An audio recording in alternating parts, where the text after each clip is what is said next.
राधे राधे जी। आज हम आपके लिए लेके आए हैं हिंदी अनुवाद में कनक धारा स्तोत्र। जीवन में आर्थिक तंगी को लेकर हम सभी बेहद परेशान रहते हैं। धन प्राप्ति के लिए हर संभव श्रेष्ठ उपाय करना चाहते हैं। धन प्राप्ति और धन संचय के लिए कनक धारा स्तोत्र का पाठ करने से चमत्कारी रूप से लाभ प्राप्त होता है। कनक धारा स्तोत्र की रचना आदि गुरु शंकराचार्य जी ने की थी। कनक धारा का अर्थ होता है स्वर्ण की धारा। कहते हैं कि इस स्तोत्र के द्वारा माता लक्ष्मी को प्रसन्न करके उन्होंने सोने की वर्षा कराई थी। सिद्ध मंत्र होने के कारण कनक धारा स्तोत्र का पाठ शीघ्र फल देने वाला और दरिद्रता का नाश करने वाला है। इसके नित्य पाठ से धन संबंधी सभी प्रकार के अवरोध दूर होते हैं और माँ लक्ष्मी की कृपा होती है। माता लक्ष्मी के आगे एक दिया जलाएं और कनक धारा स्तोत्र का पाठ करें। इससे माता लक्ष्मी हम पर शीघ्र ही प्रसन्न होती है और हम पर धन की वर्षा करती है। तो आइए शुरू करते हैं कनक धारा स्तोत्र। जिस तरह भ्रमरी अध खिले पुष्पों से सजे तमाल के वृक्ष का आश्रय लेती है, उसी प्रकार जो भगवान विष्णु के रोमांच से सुशोभित श्री अंगों पर निरंतर पड़ती रहती है तथा जिसमें संपूर्ण ऐश्वर्य का निवास है, वह संपूर्ण मंगलों की अधिष्ठात्री देवी महालक्ष्मी जी की कटाक्ष लीला मेरे लिए मंगल देने वाली हो।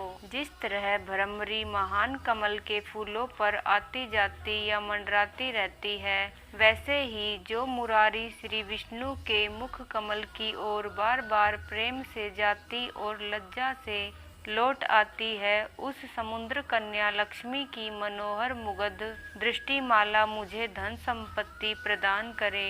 जो सभी देवों के स्वामी इंद्र के पद का वैभव विलास देने में सक्षम है, मुरारी श्री हरि को भी अधिक से अधिक आनंद देने वाली है तथा जो नील कमल के आंतरिक भाग की तरह मनोहर प्रतीत होती है, उन लक्ष्मी जी के अध खुले नेत्रों की दृष्टि क्षण मात्र के लिए मुझ पर भी थोड़ी सी अवश्य पड़े।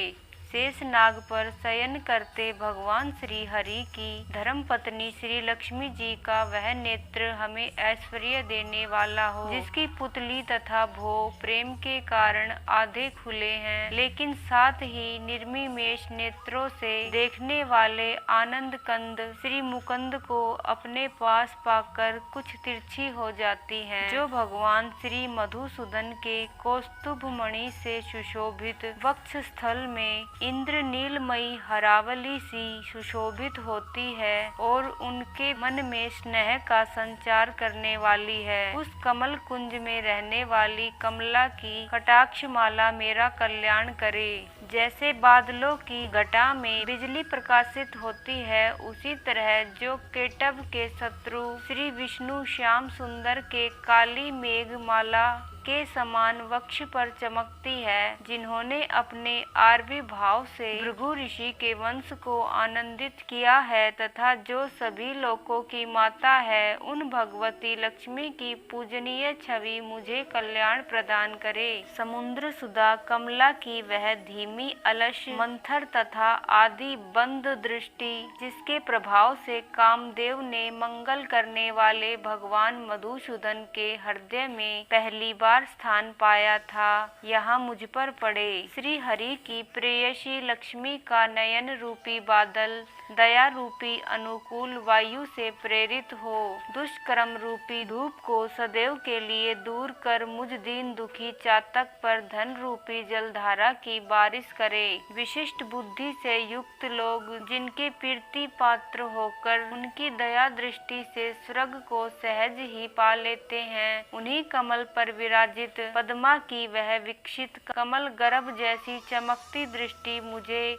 इच्छित पोषण दे। जो चराचर उत्पत्ति की लीला के समय ब्रह्म शक्ति के रूप में स्थित है, पालन लीला के समय वैष्णवी शक्ति के रूप में विराजित है और विनाश लीला के समय रुद्र शक्ति के रूप में स्थित है। उन तीनों लोकों के एकमात्र गुरु भगवान नारायण की चिर यौवना प्रेयसी श्री लक्ष्मी को नमस्कार है। हे माँ, शुभ कर्मों का फल देने वाले वेदों के रूप में आपको प्रणाम है। रमणीय गुणों की सागर रूपारती के रूप में आपको नमस्कार है।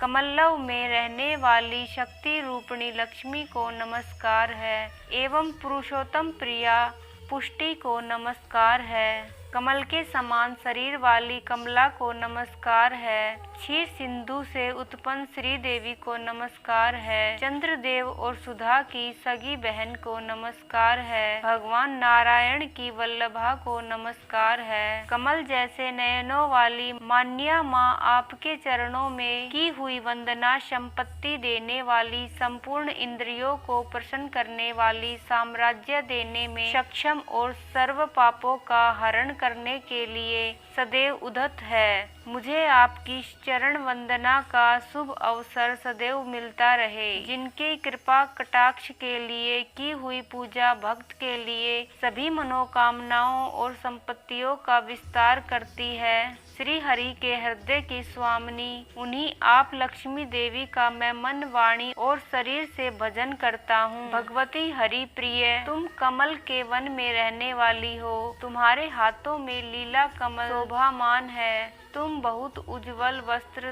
गंध और माला आदि से शोभित हो।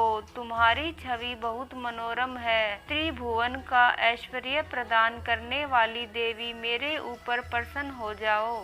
दिव्यगजों द्वारा स्वर्ण कलश के मुख से गिराए गए आकाश गंगा के निर्मल एवं चिंताकर्षक जल से जिनके श्री अंगों का अभिषेक होता है, सभी लोकों के स्वामी भगवान हरि की गृहिणी और क्षीर सागर की बेटी उन जगत जननी लक्ष्मी को मैं प्रातः के समय प्रणाम करता हूँ। कमल जैसे नेत्रों वाले केशव की कमनीय कामनी कमले, मैं दीनहीन लोगों में सबसे आगे हूँ। अतः तुम्हारी कृपा का मैं स्वाभाविक पात्र हूँ। तुम उमड़ती हुई करुणा की तरंगों की तरह कटाक्षों द्वारा मेरी ओर दृष्टिपात करो। जो व्यक्ति इन स्तुतियों द्वारा प्रतिदिन वेद त्रयी स्वरूपा त्रिभुवन की माता भगवती लक्ष्मी की वंदना करते हैं, वे इस पृथ्वी पर महान गुणवान और बहुत भाग्यवान हैं और विद्वान भी उनके मनोभाव जानने के लिए उत्सुक रहते हैं। इस प्रकार श्रीमद् शंकराचार्य रहित कनकधारा स्तोत्र संपूर्ण हुआ।